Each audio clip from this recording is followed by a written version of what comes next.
Then the governor's soldiers took Jesus into the praetorium and gathered the whole company of soldiers around him.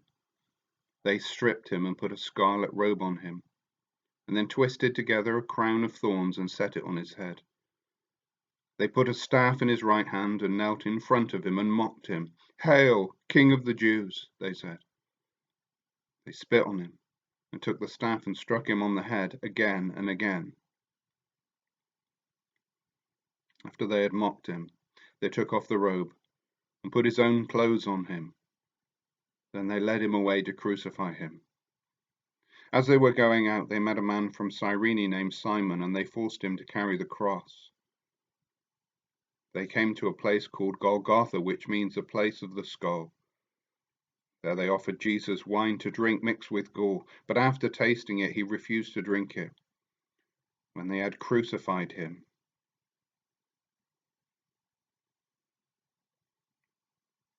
they divided up his clothes by casting lots.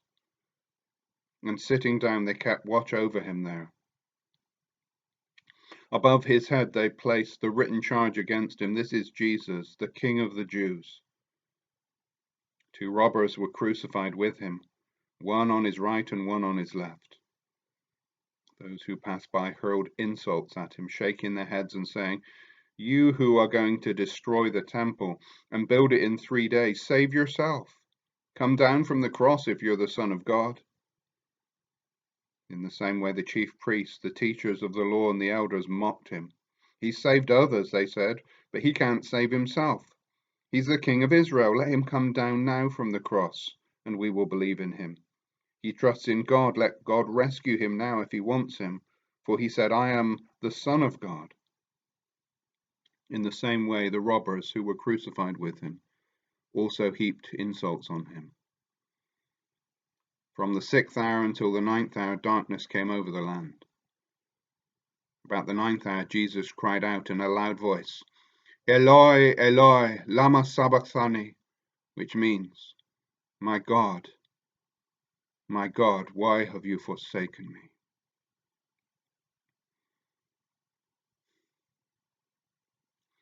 When some of those standing there heard this, they said, "He's calling Elijah." Immediately one of them ran and got a sponge.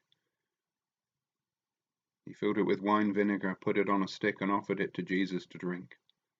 The rest said, "Now leave him alone. Let's see if Elijah comes to save him." And when Jesus had cried out again in a loud voice, he gave up his spirit.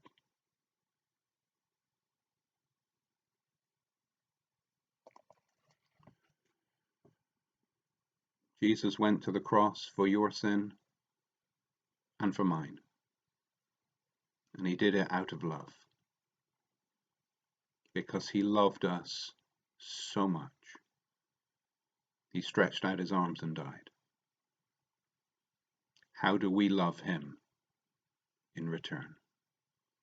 My prayer for all of us today is that we would meditate deeply on these things. We would think through the cost of the cross for Jesus and what our proper response should be when we are up on Easter morning. Will we be meeting Jesus as our risen King, or just someone that we've heard about? In these hours and these days, we get to reflect on that and make some profound decisions. May God bless you in your meditations. Amen.